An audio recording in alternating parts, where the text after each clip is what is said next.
Let's talk about something that doesn't get explained very well.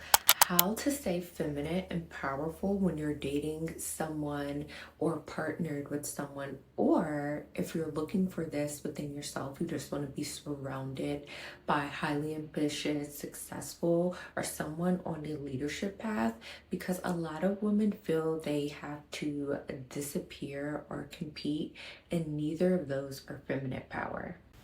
So, if you ever felt that your softness is turning into survival mode, your independence is starting to feel like armor, this video is for you.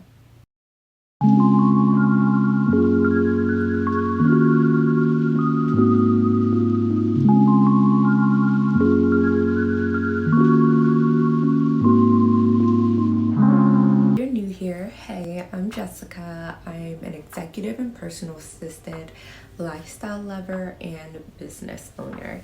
Here we talk about all things PA life, career glow ups, hot topics, and actually living a lifestyle you enjoy. So if that sounds like your thing, your vibe, stick around. And I have my notes here, so we're gonna get right into it.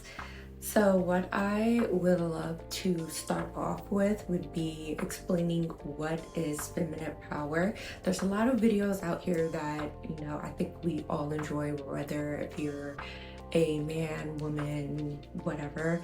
It's really about making sure it makes sense to you. Because I could watch one video, it doesn't make sense to me. You can watch the same video and you get a whole other outlook. But what I love most about femininity and power is about how you frame it for yourself, because it's different for everyone, right? So feminine power is not being passive, and it's also not being agreeable, because we don't like a yes man person all the time. And it's definitely not shrinking. Feminine power is presence, discernment, and influence. So masculine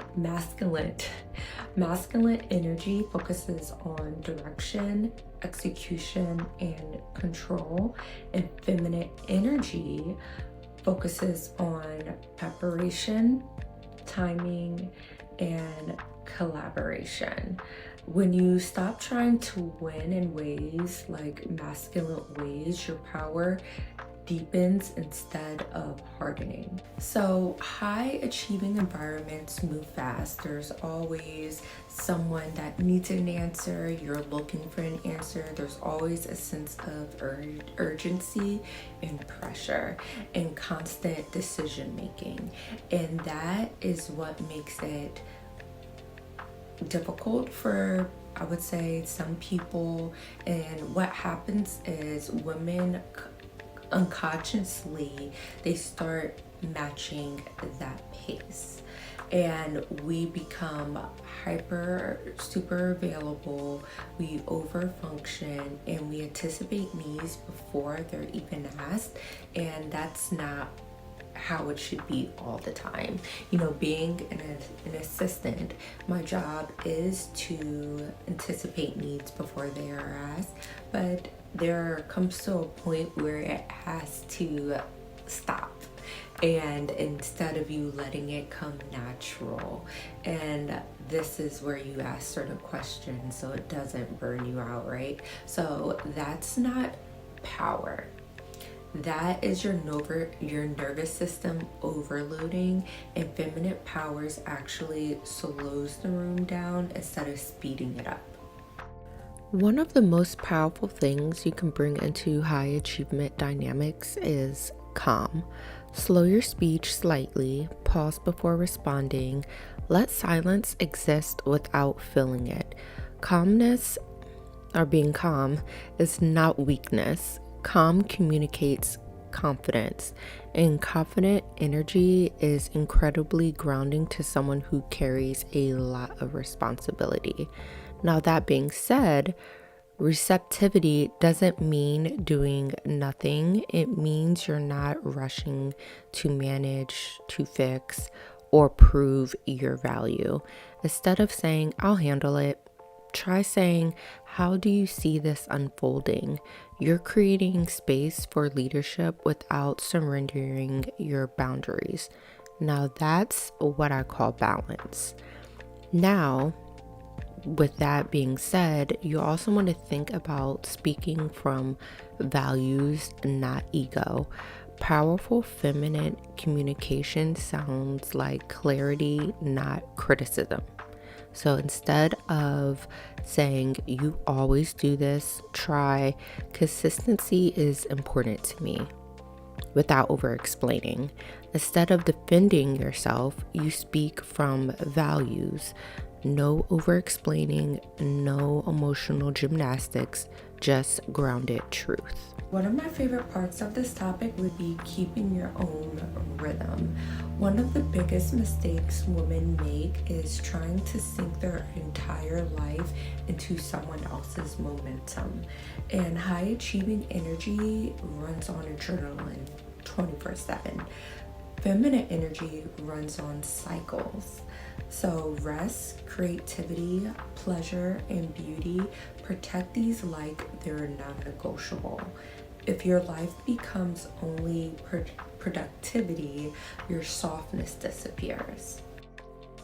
Now, one of my favorite parts of this topic would be letting your standards be felt, not announced. You don't need to explain your standards, you embody them. If effort drops, you don't lecture, you recalibrate your availability.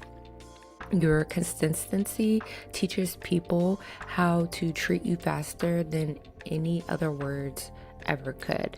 This part is hard for a lot of high functioning women. Let him plan, let him show up, let him provide in ways he can.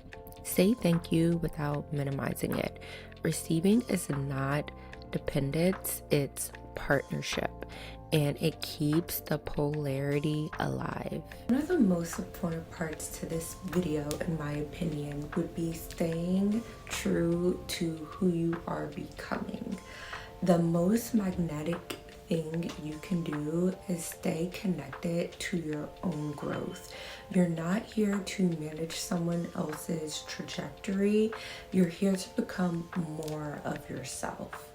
And the right dynamic feels expansive, and it's not going to always feel like you're draining yourself. It's going to be calm, it's going to be growing and expansive, and at times you should feel a lot of peace. Apparently I've been doing a lot of recording because my camera keeps dying on me.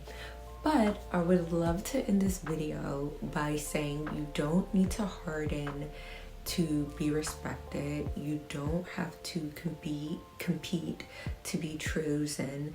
And feminine power is steady. It's selective and it's deeply self-honoring. So if this resonated with you, if you feel like you have any more comments, questions, any more topics you would love for me to speak on, please leave a comment, send me a message. I love reading them. That way we can grow together. And of course, don't forget to hit that like, subscribe, or share button. I am still new here, so your support is greatly appreciated. And of course, don't forget that work and life should both feel good. Okay? Until next time.